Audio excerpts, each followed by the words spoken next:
സമീപ ദിവസങ്ങളിലായി BJP സർക്കാരിൻ്റെ അഴിമതി വിരുദ്ധ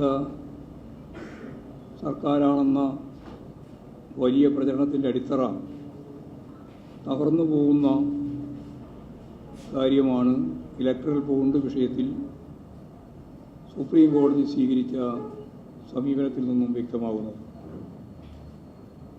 ഇലക്ട്രൽ ബോണ്ട് ഇന്ത്യൻ ജനാധിപത്യത്തിൻ്റെ അടിസ്ഥാന കാഴ്ചപ്പാടുകളെ തന്നെ തകർക്കുന്ന ഒന്നായിട്ടാണ് രാജ്യം ഇന്ന് വിലയിരുത്തുന്നത്.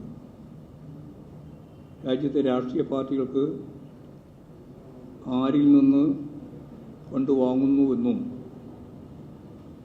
എത്രയാണ് ലഭിച്ചിട്ടുള്ളതെന്നും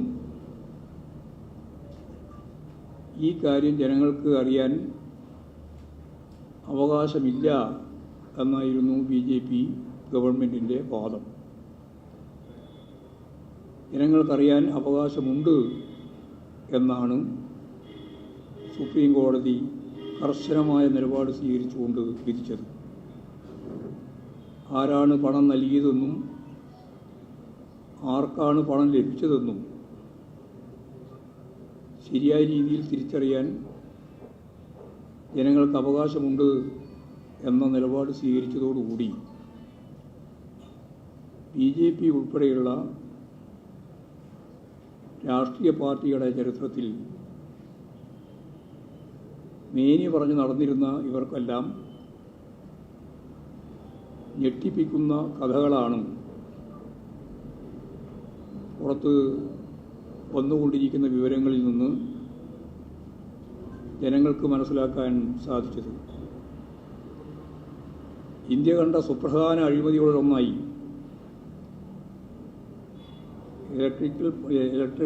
ഇലക്ട്രൽ ബോണ്ട് മാറി എന്ന കാര്യം കേരളത്തിലെ മാധ്യമങ്ങൾ അത്രത്തോളം ചർച്ച ചെയ്തില്ല എന്ന വിമർശനം കേരളത്തിലുണ്ട് എന്നുള്ളത് എല്ലാവർക്കും പകൽ വെളിച്ചം പോലെ അറിയാം. നിങ്ങളെ കുറ്റപ്പെടുത്തിയിട്ട് കാര്യമില്ല.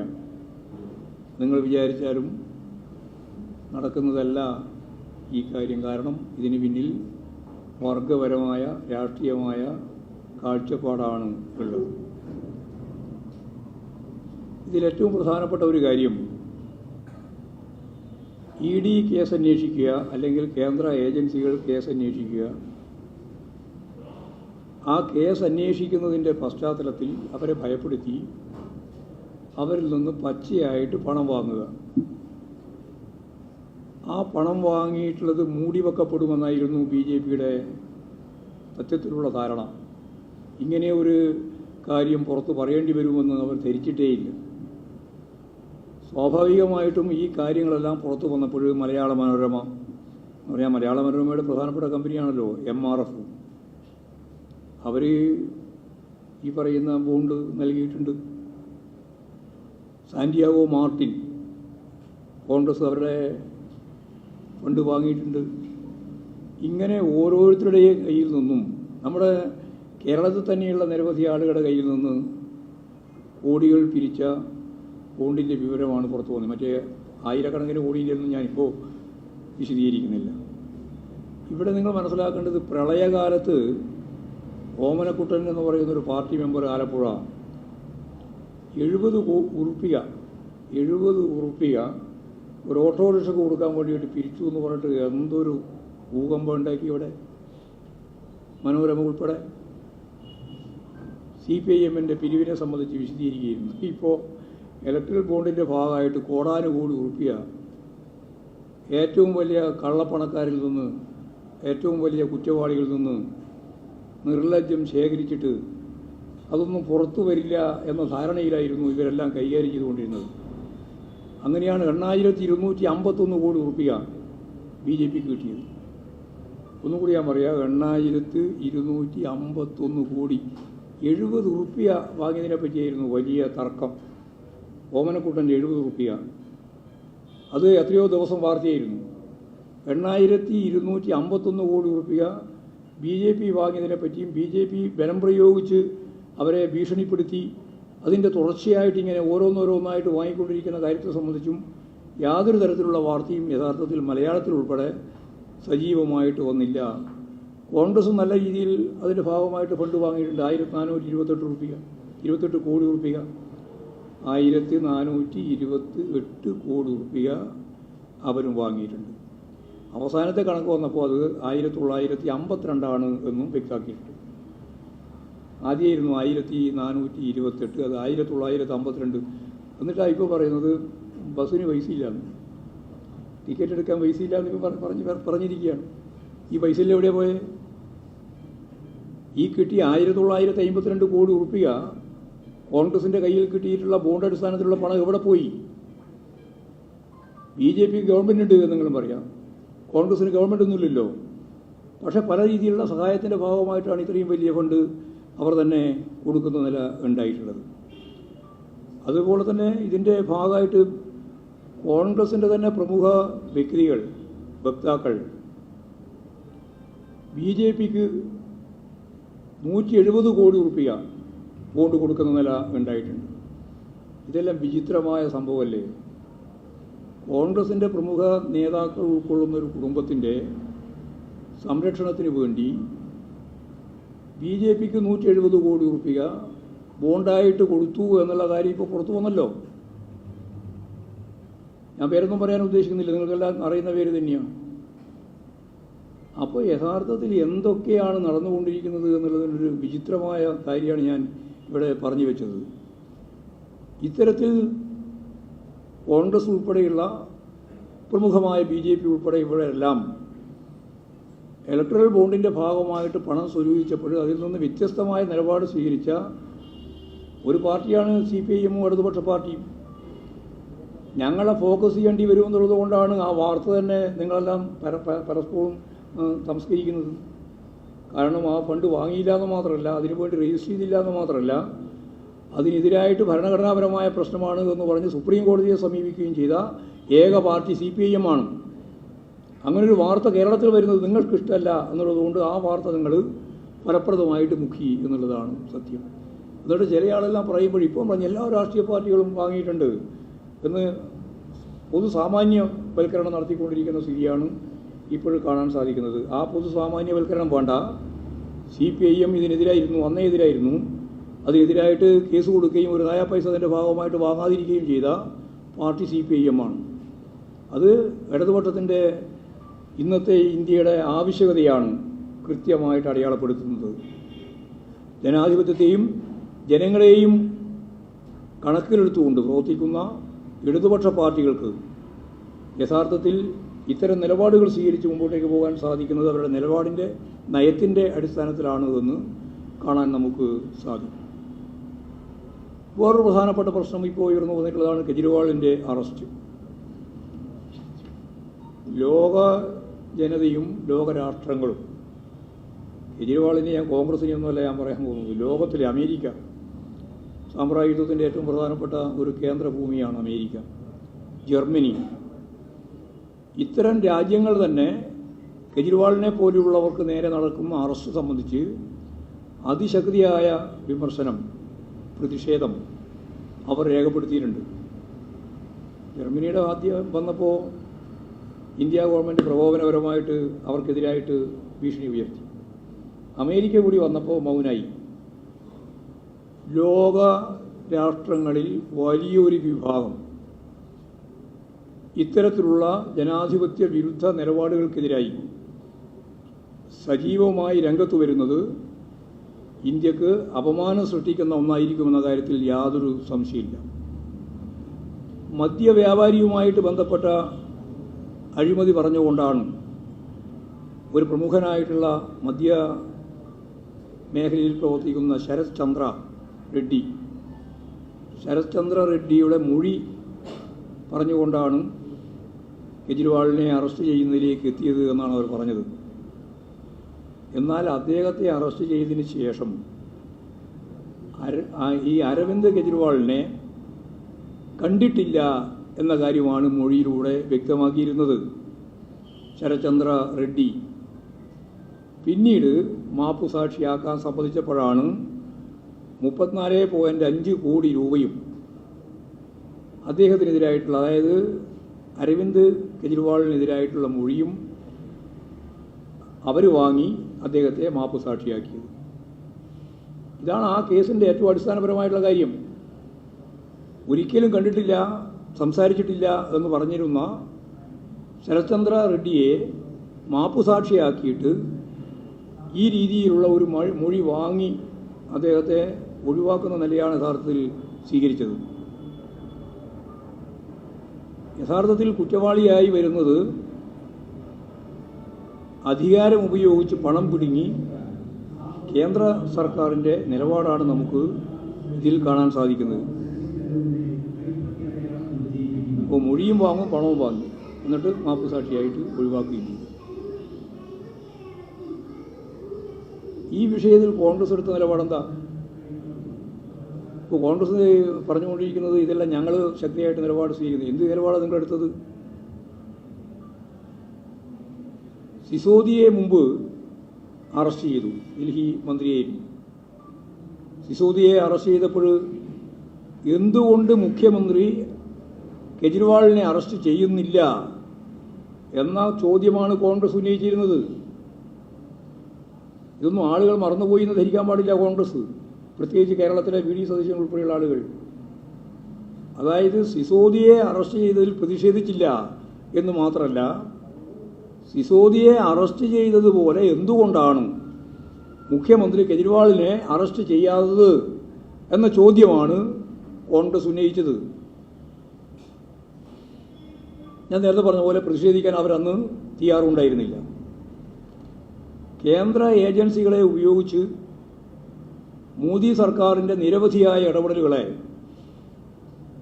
വിവിധ തലങ്ങളിൽ വിവിധ സംസ്ഥാനങ്ങളിൽ വന്നപ്പോൾ അന്നെല്ലാം പൊതുവേ കോൺഗ്രസ് എടുത്ത നിലപാട് അവർക്കെതിരായിട്ട് വരുന്ന കാര്യങ്ങളിൽ മാത്രം പ്രതിഷേധിക്കുക, മറ്റുള്ളവർക്കെതിരായിട്ട് വരുന്ന ഏത് സംഭവമായാലും അതിനെ മൂടിവെക്കുന്ന നിലപാട് സ്വീകരിക്കുക എന്നുള്ളതാണ് നമ്മൾ കണ്ടിട്ടുള്ളത്. ഇടതുപക്ഷ ജനാധിപത്യ മുന്നണി ആദ്യം മുതൽ എടുത്ത നിലപാട് അതിശക്തിയായി രാഷ്ട്രീയം നോക്കാതെ, കക്ഷികളെ നോക്കാതെ ഇത്തരം നിലപാടിനെ, കേന്ദ്ര ഏജൻസികൾ എടുക്കുന്ന പക്ഷപാതപരമായ നിലപാടിനെ കൂലിക്ക് വേണ്ടി ചെയ്യുന്ന ജോലി പോലെയാണ് ഇ ഡി ഇപ്പോൾ പ്രവർത്തിച്ചുകൊണ്ടിരിക്കുന്നത്. കൂലിക്ക് വേണ്ടിയെന്ന് ഞാൻ ബോധപൂർവം തന്നെ പറഞ്ഞാണ്. അതായത് ഇ ഡിക്കല്ല കൂലി ബി ജെ പിക്കാണ്, കോൺഗ്രസിനുമാണ്. എന്ന് പറഞ്ഞാൽ ഭീഷണിപ്പെടുത്തിയിട്ട് അവരിൽ നിന്ന് പണം വാങ്ങി ബോണ്ട് വാങ്ങിക്കാനുള്ള പശ്ചാത്തലം ഒരുക്കിയ നിലപാട് സ്വീകരിക്കുന്നവരാണ് ഇ ഡി അല്ലെങ്കിൽ കേന്ദ്ര ഏജൻസികൾ. ഇ ഡി മാത്രമല്ല, കേന്ദ്ര ഏജൻസികളുടെ എല്ലാം പൊതുവായ സ്ഥിതി അതാണ്. രാഷ്ട്രീയ താല്പര്യത്തോടെയാണ്, അഴിമതി താല്പര്യത്തോടെയാണ് യഥാർത്ഥത്തിൽ ഇതിനെയെല്ലാം അവർ കൈകാര്യം ചെയ്തത്. ഇതിന് പിന്തുണ നൽകുകയാണ് കോൺഗ്രസ് ചെയ്തിട്ടുള്ളത്. കേരളത്തിലെ കേന്ദ്ര ഏജൻസികളുടെ ഇടപെടലുകളെയും ഡൽഹിയിൽ ഉൾപ്പെടെയുള്ള ബി ജെ പി വിരുദ്ധ ഗവൺമെൻറ്റുകളുടെ അവർക്കെതിരെയുള്ള ഇടപെടലുകളെയും ശക്തിയായിട്ട് പ്രതിഷേധിച്ച് മുമ്പോട്ടേക്ക് പോയ പാർട്ടിയും പ്രസ്ഥാനവും ഇടതുപക്ഷ പാർട്ടികളും ഇടതുപക്ഷ ജനാധിപത്യ മുന്നണിയുമാണ് എന്ന കാര്യത്തിൽ സംശയമില്ല. അന്നെല്ലാം അവരെടുത്ത നിലപാട്, കോൺഗ്രസ് എടുത്ത നിലപാട് ഞാൻ നേരത്തെ പറഞ്ഞ പോലെ അവരുടെ നേതാക്കന്മാർക്കെതിരായിട്ട് വരുന്ന കാര്യം മാത്രം ചൂണ്ടിക്കാണിച്ചുകൊണ്ട് മറ്റുള്ളതെല്ലാം തമസ്കരിക്കുന്ന സമീപനമാണ്. കേരളത്തിലാണെങ്കിൽ ഇവിടെ പ്രതിപക്ഷ നേതാവ് ഉൾപ്പെടെ അതിശക്തിയായിട്ട് കേരളത്തിൽ എന്തുകൊണ്ടാണ് ഇവിടെ ഇടതുപക്ഷ നേതാക്കൾക്കെതിരായിട്ട്, മുഖ്യമന്ത്രിക്കെതിരായിട്ട് നടപടി വരുന്നില്ല എന്ന ചോദ്യമാണ് ഇപ്പോൾ കെജ്രിവാളിൻ്റെ മേലെ വന്നപ്പോഴും ചോദിച്ചത്. അവിടെയൊക്കെ ഇങ്ങനെ വരുന്നുണ്ട് എന്ന് പറഞ്ഞിട്ട് പൊതുവായിട്ട് പ്രതിഷേധിച്ച് പറഞ്ഞു. എന്നിട്ട് എന്തുകൊണ്ട് കേരളത്തിൽ വരുന്നില്ല എന്ന ചോദ്യം ചോദിക്കുന്ന നിലയിലേക്ക് കാര്യങ്ങൾ എത്തി.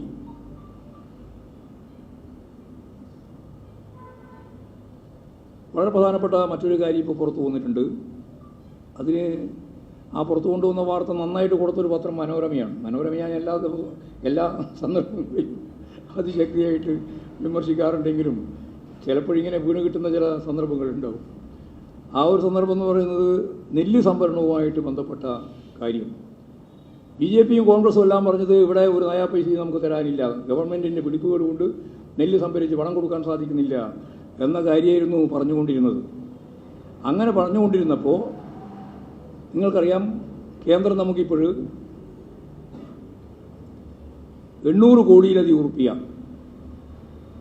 852 കോടി രൂപ സംസ്ഥാനത്തിന് നൽകാനുള്ളത് തന്നു. അല്ലെങ്കിൽ തീരുമാനിച്ചു. അപ്പോഴാണ് മനോരമ എഴുതിയത്, കേന്ദ്രം സംസ്ഥാനത്തിന് നെല്ല് ശേഖരിച്ചതിൻ്റെ ഭാഗമായിട്ട്, സംഭരണത്തിൻ്റെ ഭാഗമായി 852 കോടി റുപ്യ കൊടുക്കാനുള്ളത് നൽകുന്നു, ഇനിയും 756 കോടി നൽകാനുണ്ട്. വസ്തുതയാണ്. ആ വസ്തുത പറഞ്ഞാൽ നമ്മൾ ആര് പറഞ്ഞാലും നമ്മൾ അംഗീകരിക്കണമല്ലോ. അത് ഞാൻ ഇവിടെ പറഞ്ഞത് മാത്രമേ ഉള്ളൂ. എന്താ കോൺഗ്രസ്സുകാർ പറഞ്ഞത്, എന്താ BJPക്കാർ പറഞ്ഞത് നെല്ല് സംഭരണവുമായിട്ട് ബന്ധപ്പെട്ട്? എല്ലാം കേരളത്തിൻ്റെ ഗവൺമെൻറ്റിൻ്റെ പിടിപ്പുകേട് കൊണ്ടാണ് സംഭവിക്കുന്നത് എന്നാണ്, അല്ല കേന്ദ്ര ഗവൺമെൻറ്റിൻ്റെ സമീപനമാണ് എന്ന് പറഞ്ഞുകൊണ്ടാണല്ലോ കേന്ദ്ര അവഗണനയ്ക്കെതിരായി അതിശക്തിയായിട്ടുള്ള സമരം. ഇവിടെ കേരള ഗവൺമെൻറ് തന്നെ മന്ത്രിസഭയാകെ ജനങ്ങളിലേക്ക് ഇറങ്ങി 140 മണ്ഡലത്തിലും വലിയ രീതിയിലുള്ള ജനകീയമായ സദസ്സിൽ അവതരിപ്പിച്ചുകൊണ്ടുള്ള കാര്യങ്ങൾ പ്രചരണപരമായിട്ട് പറഞ്ഞു. പിന്നീട് ഡൽഹിയിലേക്ക് സമരവുമായിട്ട് പോയി, അതിൻ്റെ ഒപ്പം തന്നെ സുപ്രീം കോടതിയിലും പോയി. ഈ ഓരോ ഘട്ടത്തിലും ഇവിടെ പ്രതിപക്ഷ നേതാക്കന്മാരും BJP എടുത്ത നിലപാട് ഇതെല്ലാം ആളെ പറ്റിക്കാൻ വേണ്ടിയിട്ടുള്ള നിലപാടാണ് എന്നാണ്. യഥാർത്ഥത്തിൽ കേരളത്തിൻ്റെ അവകാശം കേരളത്തിന് ലഭിക്കാനുള്ളത് കിട്ടണം എന്ന കാര്യം അവർ അംഗീകരിക്കുന്നേ ഉണ്ടായിരുന്നില്ല. പക്ഷേ സംഭവം മാറിയതെങ്ങനെയാണ്? നമ്മൾ ഫെബ്രുവരി 8-ാം തീയതി മുഖ്യമന്ത്രിയും മന്ത്രിമാരും MLA-മാരും MP-മാരും എല്ലാം ഡൽഹിയിലേക്ക് പോയി സമരം നടത്താൻ കേന്ദ്രത്തിനെതിരായിട്ട് തീരുമാനിച്ചപ്പോൾ ഞങ്ങൾ 8-ാം തീയതി തീരുമാനിച്ചു പോയി. 7-ാം തീയതിയാണ് കോൺഗ്രസ് നടത്തിയത് സമരം.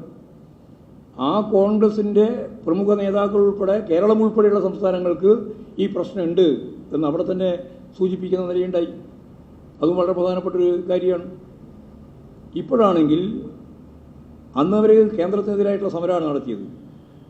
ഇന്ന് 4663 കോടി റുപ്യ ഞങ്ങൾക്ക് കിട്ടാനുണ്ട് എന്ന് പറഞ്ഞിട്ട് സുപ്രീം കോടതിയിൽ പോയിരിക്കുക. ഞങ്ങൾ സുപ്രീം കോടതിയിൽ പോയതിനെപ്പറ്റി വലിയ ആക്ഷേപമായിരുന്നു ഈ പറയുന്ന VD സതീശൻ ഉൾപ്പെടെയുള്ള പ്രതിപക്ഷ നേതാക്കൾക്ക്. എന്തേ ഇപ്പോൾ മിണ്ടാട്ടില്ലാത്തത്? നേരത്തെ സമരം നടത്താൻ പോയപ്പോഴും നിങ്ങൾ മിണ്ടിയിട്ടില്ല. അതൊരു വലിയ വാർത്തയാക്കാതിരിക്കാൻ വേണ്ടിയിട്ട് ബോധപൂർവ്വം ശ്രമിച്ചിട്ടുണ്ട് എന്നുള്ളത് ശരിയാണ്. പക്ഷേ ഇപ്പോൾ 4663 കോടി റുപ്യ കേന്ദ്രം തരാനുള്ളത് തരുന്നില്ല എന്ന് പറഞ്ഞുകൊണ്ട് അവരിപ്പോഴും സമരത്തിന് പോയിരിക്കുകയാണ്. കർണാടക ഗവൺമെൻറ് മാത്രമല്ല, തമിഴ്നാട് ഗവൺമെൻറ് പോയി 37,000 കോടി റുപ്യ ഞങ്ങൾക്ക് തരാനുള്ളത് കിട്ടിയിട്ടില്ല എന്ന് പറഞ്ഞ് തമിഴ്നാട് ഗവൺമെൻറ്റും പോയി. അപ്പോൾ കേരളം ഒരു മാതൃകയായ രീതിയിൽ ഗവർണറുടെ പ്രശ്നത്തിലായാലും ഇപ്പോഴും കേന്ദ്ര ഗവൺമെൻറ്റിൻ്റെ സാമ്പത്തിക ഉപരോധം ഉൾപ്പെടെയുള്ള കാര്യങ്ങൾ സംബന്ധിച്ചും സുപ്രീം കോടതിയിലേക്ക് പോയത് ഉൾപ്പെടെയുള്ള കാര്യങ്ങൾ മാതൃകയാക്കി കോൺഗ്രസിൻ്റെയും DMK-യുടെയും എല്ലാം ഗവൺമെൻറ്റുകൾ, ദക്ഷിണേന്ത്യൻ ഗവൺമെൻറ്റുകൾ, കോൺഗ്രസ് BJP-യേതര ഗവൺമെൻറ്റുകൾ വലിയ രീതിയിലുള്ള സമരത്തിലേക്കും പ്രക്ഷോഭത്തിലേക്കും ഒപ്പം നിയമപരമായ യുദ്ധത്തിലേക്കും പോയിക്കൊണ്ടിരിക്കുന്ന ഒരു സാഹചര്യമാണ് നമ്മൾ കാണുന്നത്. അപ്പോൾ രാജ്യത്തിൻ്റെ ഐക്യവും അഖണ്ഡതയും നിലനിർത്തുന്നതിന് ഏറ്റവും പ്രധാനപ്പെട്ട ഒന്നാണ് ഭരണഘടനാപരമായിട്ടുള്ള ഫെഡറലിസം. ആ ഫെഡറലിസത്തെ സംരക്ഷിക്കുക എന്ന പ്രവർത്തനത്തിൽ communist party of India, Marxist, ഇടതുപക്ഷ ജനാധിപത്യ മുന്നണി ഇന്ത്യയുടെ മുൻപന്തിയിൽ നിന്നുകൊണ്ടുള്ള പോരാട്ടം നയിക്കാൻ തന്നെയാണ് തീരുമാനിച്ചിട്ടുള്ളത്. അതിൻ്റെ ഭാഗം തന്നെയാണ് ഈ കേരളത്തിൽ ഉണ്ടായിട്ടുള്ള കാര്യം എന്നതാണ് ഞാനിവിടെ ചൂണ്ടിക്കാണിക്കാൻ ഉദ്ദേശിക്കുന്നത്.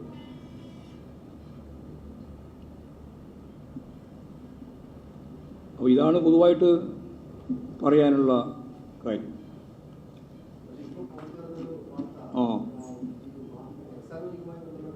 ആരെ ED-ൻ്റെ കാര്യം കൊണ്ടുണ്ടാ കൂലിക്ക് പണിയിടുന്നല്ലേ? അതിനെന്താ വലിയ വിശ്വാസം? നിങ്ങൾക്കെന്താ വലിയ വിശ്വാസമാണ്? രാജ്യത്തെ വിശ്വാസത തകർന്നു പോയി എന്ന് സുപ്രീം കോടതി പറഞ്ഞ ഏറ്റവും പ്രധാനപ്പെട്ട ഏജൻസിയാണ് ഈ പറയുന്ന ED. ED-യെ മഹത്വവൽക്കരിച്ച് ചോദ്യങ്ങളൊന്നും ചോദിക്കേണ്ട കാര്യമില്ല. അത് അതിൻ്റെ രീതിയിൽ കൈകാര്യം ചെയ്യും. അത് ആരായാലും എല്ലാവരും ലക്ഷ്യം വെക്കാൻ ആരെ ലക്ഷ്യം വെച്ചുകൂടാതെ? രാഷ്ട്രീയമായിട്ട് നിങ്ങൾക്ക് ആരെയും ലക്ഷ്യം വെക്കാം. ആ ലക്ഷ്യം വെക്കുന്നത് ആരാണ് എന്നുള്ളതാ ചോദ്യം. ആരാണ് എന്നുള്ളത് ഞാൻ നേരത്തെ പറഞ്ഞ ഉത്തരം. ആരാ? ഓർമ്മയില്ലേ? ആരാ? കൂലിക്ക് പണിയെടുക്കുകയാണ്. അതാണ്, കൂലിപ്പണിയാണ്. BJP-ക്ക് വേണ്ടിയാണ്. ഇവിടെ ഒരു കാര്യമുണ്ട്. എന്തുകൊണ്ടാണ് ഇവിടെ കേരളത്തിലെ ഗവൺമെൻറ്റിനും നേതാക്കന്മാർക്കും എതിരായിട്ട് വരാതെന്ന് ചോദിച്ചാൽ ഇവിടുത്തെ പ്രധാനപ്പെട്ട പ്രതിപക്ഷ നേതാവുണ്ടല്ലോ VD സതീശനും സമാധാനിപ്പിക്കാൻ വേണ്ടിയാണ്. അതിലൊന്നും കീഴടങ്ങുന്ന പാർട്ടിയും പ്രസ്ഥാനവും ജനങ്ങളുമല്ല കേരളത്തിലുള്ളത് എന്ന് മനസ്സിലാക്കണം. സമാധാനിപ്പിക്കാൻ കൂടിയാണെന്ന് അത് മാത്രമായിട്ട് ഞാൻ പറഞ്ഞു. സതീശൻ ചോദിച്ചല്ലോ എന്തുകൊണ്ടാണ് ഇവിടെ പിടിക്കാതെ നിന്ന്. അപ്പോൾ ഇവിടെ പിടിക്കാൻ പറ്റുമോ നോക്കിയിട്ട് വരുന്നില്ല. അപ്പോൾ അതാരെ സമാധാനിപ്പിക്കാനാ? വരട്ടെ, അതും വരട്ടെ. കേസ് അല്ലേ വരാൻ പോകുന്നത്, അന്വേഷിക്കട്ടെ.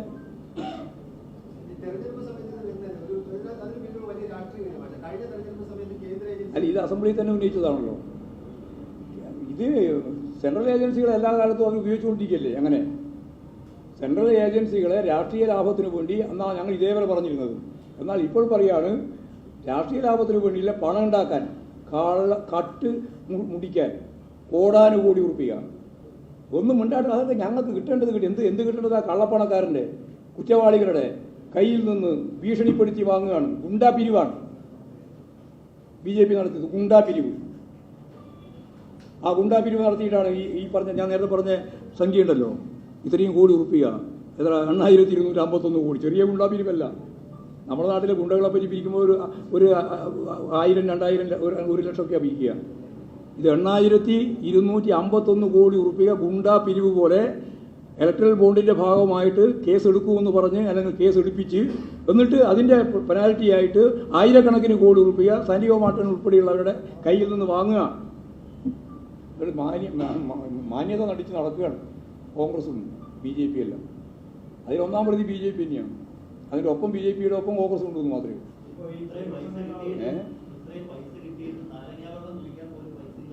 എന്താ ചെയ്തിട്ടുണ്ടാകുക? ഈ പണത്രയും എന്താ ഇവർ ചെയ്തിട്ടുണ്ടാകുക? ആ എല്ലാം ഫ്രീസ് ചെയ്തില്ലല്ലോ. വളരെ ചെറിയ പൈസ ഇല്ലല്ലേ ഫ്രീസ് ചെയ്തിട്ടുള്ളൂ. ബാക്കി പൈസ എവിടെ പോയി? ബാക്കി പൈസ എത്രയുടെ പോയി? എവിടെ കൊണ്ടുപോയതാ? ഞാനൊന്നും പറയുന്നില്ല, അതെല്ലാവർക്കും അറിയാം എന്താ ചെയ്തിട്ടുണ്ടാകുക. ആ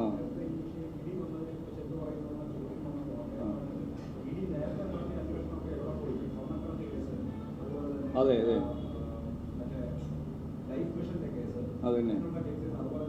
അതാണിപ്പോൾ പറഞ്ഞുകൊണ്ടിരിക്കുന്നത്. ഇരയില്ലാത്ത കാര്യമാണ് പറഞ്ഞുകൊണ്ടിരിക്കുന്നത്. അതുകൊണ്ട് എന്ത് ചെയ്യാൻ പറ്റും? ഇമാതിരി കേസിനെല്ലാം ഏതെങ്കിലും രീതിയിൽ തെളിവുണ്ടോ? വെറുതെ പറയല്ലേ, പ്രചരിപ്പിക്കല്ലേ. പ്രത്യേകിച്ച് ഇടതുപക്ഷ ജനാധിപത്യ മുന്നണിയെയും പാർട്ടിയെയും CPM-നെയും അതുപോലെ തന്നെ മുഖ്യമന്ത്രിയെയും ഒക്കെ പരിഹസിക്കുന്നതിന് വേണ്ടിയിട്ട്, അപഹസിക്കുന്നതിന് വേണ്ടിയിട്ടുള്ള ഓരോരോ കാര്യം കണ്ടുപിടിച്ച് പറയല്ലേ ഈ പറയുന്ന ഈ നിരവധിയായ കേന്ദ്ര ഏജൻസികൾ. അതല്ലേ സംഭവം. അന്തർധാര ഇപ്പം BJP-യും കോൺഗ്രസും തമ്മിലുള്ള അന്തർധാര ഇപ്പം കാസർഗോഡ് കണ്ടല്ലോ.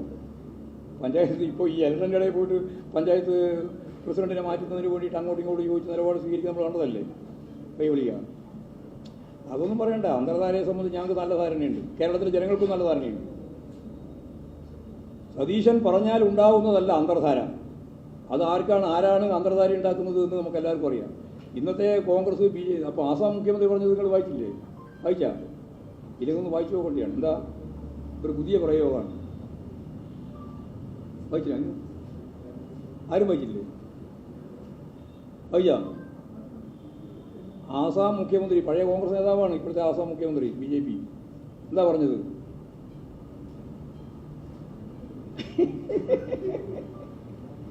അതായത് കോൺഗ്രസ് BJP-യുടെ സ്ഥിരം നിക്ഷേപമാണ് എന്നാണ്. സ്ഥിരം നിക്ഷേപമാണ് എന്നാണ്. കേഡർമാരെ എപ്പോഴാണോ ഞങ്ങൾക്ക് ആവശ്യമായിട്ട് വരുന്നത് അപ്പോൾ ഞങ്ങളതിൽ നിന്ന് എടുക്കും. ആസാം മുഖ്യമന്ത്രി പഴയ കോൺഗ്രസ് നേതാവാണ്. ആ കോൺഗ്രസ് നേതാവാണ് BJP-യുടെ ഇപ്പോഴത്തെ അവിടുത്തെ മുഖ്യമന്ത്രി. ആ മുഖ്യമന്ത്രിയാണ് പറയുന്നത് കോൺഗ്രസ് BJP-യുടെ സ്ഥിരം നിക്ഷേപമാണ്. ആ സ്ഥിരം നിക്ഷേപത്തിൽ നിന്ന് എപ്പോൾ വേണമെങ്കിലും ഞങ്ങൾക്ക് പിൻവലിക്കാം, അവരെ എടുക്കാം എന്നാണ്. അതന്നെയല്ലേ ശരി. അതിന് ദിവസം തെറ്റ്. കോൺഗ്രസ് എന്നല്ലേ ദിവസം പോയിക്കൊണ്ടിരിക്കുന്നത്, ഓരോ ദിവസവും പോയിക്കൊണ്ടിരിക്കുന്നത്. അതല്ലേ അവർ പിൻവലിച്ചുകൊണ്ടിരിക്കുന്നത്. അതല്ലേ അവർ പറയുന്നത്. ഞാൻ പറയുന്നതല്ല. പ്രസിഡന്റ് ആയിരുന്ന കോൺഗ്രസിൻ്റെ വലിയ നേതാവായിരുന്ന ആൾ മുഖ്യമന്ത്രിയായിട്ട് വന്ന ആസാമിലെ മുഖ്യമന്ത്രിയാണ് പറഞ്ഞത്. ഇന്ന് പത്രത്തിൽ വന്നിട്ടുണ്ട് വാർത്ത. യേശുരാജനൊന്നും പോയിട്ടേ ഇല്ല. അതൊക്കെ നിങ്ങളുടെ വിശ്വാസമാണ്. ഞാൻ അന്നേ പറഞ്ഞല്ലോ പോയിട്ടില്ല. പിന്നെ നിങ്ങളിപ്പോൾ ആരാ ചോദിച്ചുകൊണ്ടിരിക്കുന്നത്? യേശുരാമൻ ചോദിച്ചാൽ ആരാ? ഏത് പത്ര? ജനിക. ജനമാണ്. ജനത്തിന് പിന്നെ അതിന് വേണ്ടി കണ്ണുകൊണ്ട് അത്രയിക്കുക. അത് കോൺഗ്രസ് നോക്കിയാൽ മതി. CPM-നെ സംബന്ധിച്ചിടത്തോളം ഇങ്ങനെ ഏതെങ്കിലും രീതിയിൽ അങ്ങോട്ടും ഇങ്ങോട്ടും മാറുന്നതല്ല. രാഷ്ട്രീയമുണ്ട്, രാഷ്ട്രീയത്തിൻ്റെ ഭാഗമായിട്ട് മാത്രമേ മാറുള്ളൂ. രാഷ്ട്രീയ നിലപാടിനെ അടിസ്ഥാനപ്പെടുത്തിയിട്ടാണ് പാർട്ടി നിലകൊള്ളുന്നത്. അതുകൊണ്ടാണ് രാജേന്ദ്രൻ ശരിയായ നിലപാട് സ്വീകരിക്കുന്നത്. അതൊക്കെ അദ്ദേഹം തന്നെ പറഞ്ഞിട്ടുണ്ടല്ലോ അതിൻ്റെ വിശദീകരണം, എന്തുകൊണ്ടാണ് ഞാൻ പോകേണ്ടി വന്നതെന്ന്. അത് നിങ്ങൾക്ക് എന്ത് ബോധ്യപ്പെടാത്തത്? അദ്ദേഹം എനിക്ക് ബോധ്യമായിട്ടുണ്ട്. ഞാൻ അദ്ദേഹത്തോട് സംസാരിക്കുകയും ചെയ്തിട്ടുണ്ട്, എനിക്ക് ബോധ്യമായിട്ടുണ്ട്. ഏത്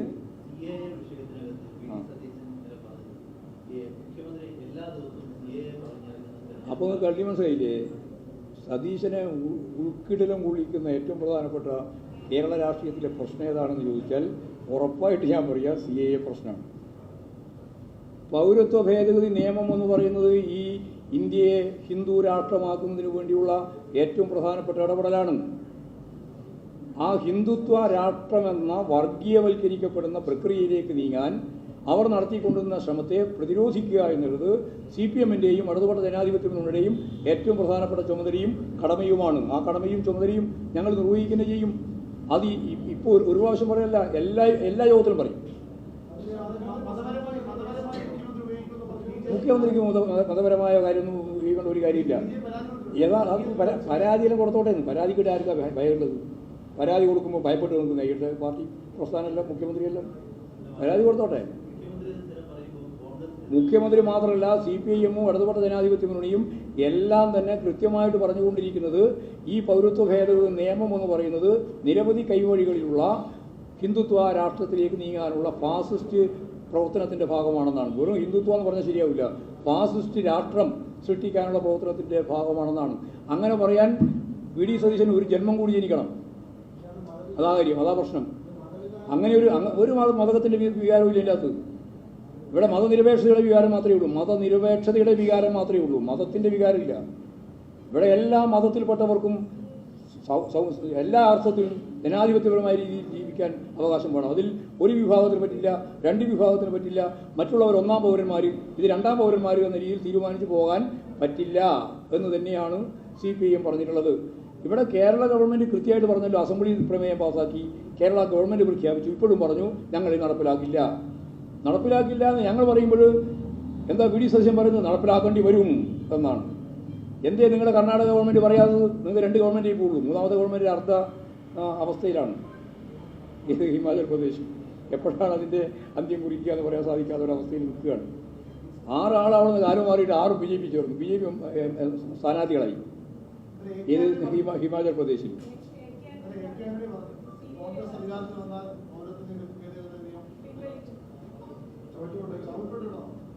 അതല്ലേ AK ആണി എന്താ പറഞ്ഞത്? അതല്ല പ്രധാനമായിട്ട് പറഞ്ഞതല്ല. Do or die. ആരോടാണ് അഭ്യർത്ഥിക്കുന്നത്? ആരോടാ? പ്രവർത്തിക്കുക അല്ലെങ്കിൽ മരിക്കുക എന്നുള്ളതല്ലേ. ഇത് പണ്ട് വളരെ സജീവമായിട്ട് പറഞ്ഞത് മഹാത്മാഗാന്ധിയാണ്.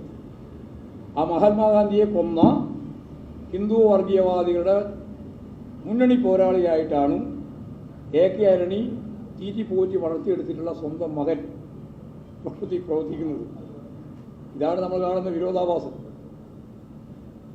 എന്നിട്ട് വേറെ വിശദീകരണം നടത്തിയിട്ട് എന്താ കാര്യം? അതുകൊണ്ട് BJPക്കെതിരായ അതിശക്തിയായ സമരത്തിൻ്റെ മുമ്പിൽ രാജ്യം ഒറ്റക്കെട്ടായിട്ട് മുമ്പോട്ടേക്ക് പോകണമെന്ന് തന്നെയാണ് ഇടതുപക്ഷം ആഗ്രഹിക്കുന്നത്. അതിനു വേണ്ടി നമുക്ക് മുന്നോട്ടേക്ക് പോകാൻ സാധിക്കുകയും വേണം എന്നുള്ളത് തന്നെയാണ് പറയാനുള്ളത്. അതുകൊണ്ട് ഇടതുപക്ഷം ഇതാണ് ആഗ്രഹിക്കുന്നത്. CPM-നോ? ഞങ്ങളവിടെ ആദ്യം ഞാൻ പറഞ്ഞല്ലോ, ആദ്യം ജയിക്കുന്ന ഒന്നാമത്തെ മണ്ഡലമാണ് പത്തനംതിട്ട. അതൊക്കെ നിങ്ങൾ എന്തെല്ലാം പറയും? നിങ്ങൾ പറയുന്ന വാർത്തയ്ക്ക് പിന്നെ ഞാൻ വരാറില്ല എന്ന് നിങ്ങൾക്ക് എല്ലാവർക്കും അറിയില്ലേ? അത് നിങ്ങൾ കൊണ്ട് നടന്നുകൊള്ളുക. അല്ല, അവിടെ അങ്ങനെ സംഭവം ഉണ്ടായില്ല. ഉണ്ടാകുന്നത് നിങ്ങൾ വാർത്ത പറയുന്നല്ലേ. അങ്ങനെ വാർത്ത നിങ്ങൾ പറഞ്ഞുകൊണ്ടിരിക്കും. ഞങ്ങളതിനെ നിഷേധിക്കാൻ പുറപ്പെടേണ്ട കാര്യമില്ല. അവർ തന്നെ പറഞ്ഞിട്ടുണ്ട് കാര്യങ്ങൾ എന്തൊക്കെയാണ് ഉണ്ടായതെന്ന്. ഞങ്ങളതിലൊന്നും ഇടപെടേണ്ട കാര്യമില്ല. ഒരു സംഘർഷം ഉണ്ടായില്ല. ഈ അവസാനത്തെ ഭാഗം ഞാൻ ഇതാണ് പറയുന്നത്. കേരളത്തിൽ ജയിക്കുന്ന ആദ്യത്തെ മണ്ഡലം പത്തനംതിട്ട മണ്ഡലമായിരിക്കും. പോരെ, ഇനി അപ്പുറത്ത് നിങ്ങൾക്ക് പറയുന്നില്ല. ആലപ്പുഴ ആയിരിക്കും. 1-2 ആദ്യം ജയിക്കാലോ. ആദ്യം ജയിക്കുന്ന ഒന്നാക്കേണ്ട കാര്യം ചെറിയ വ്യത്യാസം ജയിക്കും.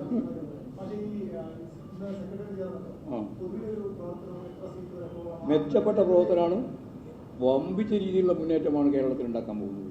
20 സീറ്റും ചെയ്യും. സത്യമായിട്ട് ഇങ്ങനെ പറയാൻ പറ്റുള്ളൂ. മത്സരം അവസാനിക്കുന്നവരെ ഇങ്ങനെ പറയുള്ളൂ.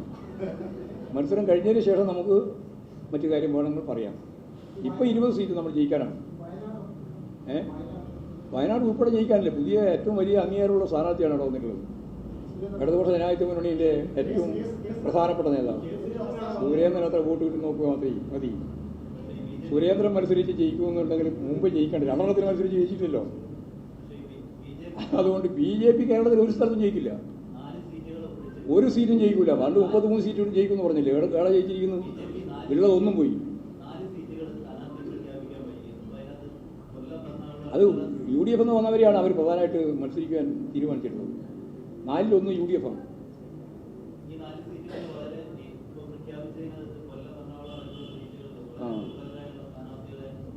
അങ്ങനെ സ്ഥാനാർത്ഥികൾ ദുർബലരാണെന്ന് പറയണ്ട. വെറുതെ ആവശ്യമില്ലാതെ അത്ര ഉണ്ടാക്കണ്ട. സ്ഥാനാർത്ഥികൾ തന്നെ. അതിൽ കഴിവുകളൊക്കെ ഉണ്ടാവും. അത് താരതമ്യം ചെയ്താൽ മതി. എന്നാൽ ചില അന്തർധാര ഉണ്ടോ എന്നുള്ളത് പിന്നീട് അനുഭവത്തിന് വിളിച്ചതിൽ മനസ്സിലാക്കണം. അത് ഏത് മണ്ഡലമാവാം. അത് ശക്തിയുള്ളതും ശക്തിയില്ലാതും സ്ഥാനാർത്ഥി നല്ല സ്ഥാനാർത്ഥി സുധാകരൻ തന്നെ മത്സരിക്കുന്ന മണ്ഡലം ഉൾപ്പെടെ വരാം. അത് ഞങ്ങൾക്ക് വലിയ പ്രശ്നമില്ല. അല്ല, സുധാകരനല്ല, മറ്റേ നമ്മുടെ സുരേന്ദ്രൻ സുധാകരൻ മത്സരിക്കുന്ന കണ്ണൂരാണല്ലോ. എവിടെ അന്തർധാര എങ്ങനെയുണ്ടാവാന്ന് ആവശ്യമുണ്ട് ഉണ്ടായാലും ഇല്ലെങ്കിലും ഒക്കെ ഉണ്ടാവാം.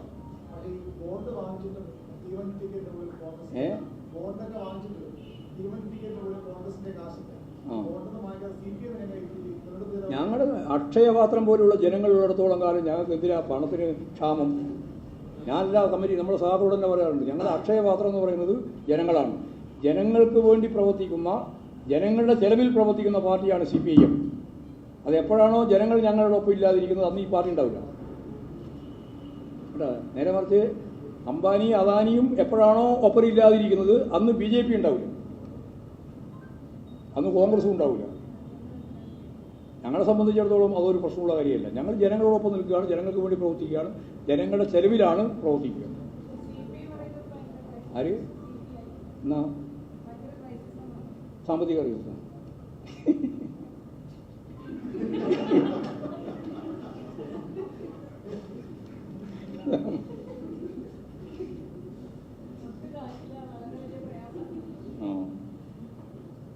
ഞാൻ നേരത്തെ പറഞ്ഞതാണ്, ഞങ്ങൾ ലക്ഷങ്ങളും കോടികളൊന്നും പിരിക്കുന്ന ആവശ്യമില്ല. ഞങ്ങൾക്ക് ജനങ്ങളിൽ നിന്ന് കുണ്ടിക കളക്ഷൻ അല്ലെങ്കിൽ ചെറിയ ചെറിയ ചെറിയ പണം ഒക്കെ വാങ്ങാൻ. അതൊന്നും ഞാൻ പറയുന്നില്ല. ഞങ്ങളെ സംബന്ധിച്ച് ഇതാണ് നമ്മുടെ പോളിസി തന്നെ.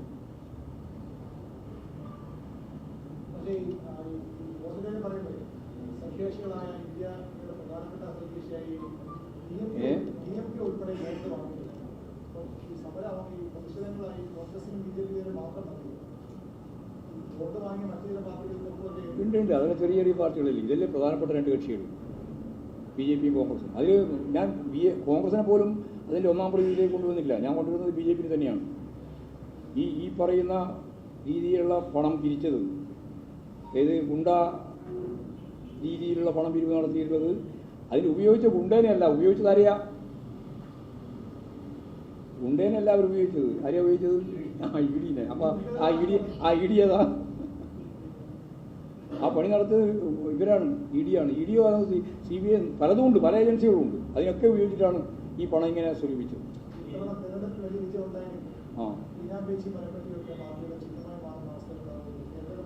അതൊക്കെ വലിയ ഗൗരവത്തിലെടുക്കണ്ട, അതൊന്നും കണക്കിലെടുക്കേണ്ടത്. അതായത് അതൊക്കെ ഏതോ ഒരു ചെറിയ യോഗത്തിൻ്റെ അകത്ത് പ്രവർത്തകരോട് പറയുമ്പോൾ പറഞ്ഞ ഒരു തമാശയാണ്. ആ തമാശ വെറുതെ ആവശ്യമില്ലാതെ പർവ്വതീകരിച്ച് നിങ്ങൾക്ക് താല്പര്യത്തിന് വേണ്ടി വാർത്തയാക്കിയത് മാത്രമേ ഉള്ളൂ. ഞങ്ങൾക്ക് ഇന്ത്യയിൽ ഇപ്പോഴും നാഷണൽ പാർട്ടി എന്ന രീതിയിൽ പ്രവർത്തിക്കാനുള്ള ഭൗതിക പശ്ചാത്തലമുണ്ട് നിലവിൽ. ദേശീയ രാഷ്ട്രീയം ഉണ്ടാവും, കുറേ കൂടി ശക്തിപ്പെടും.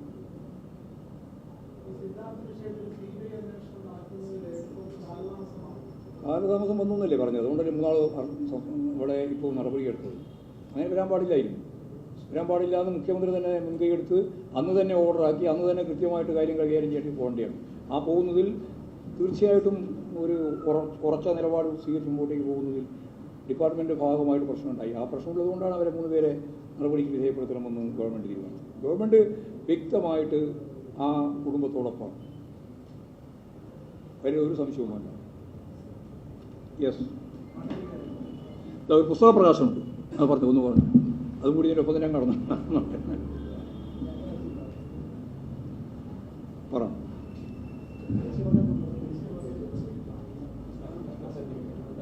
ആ കസല പോയി വന്നു.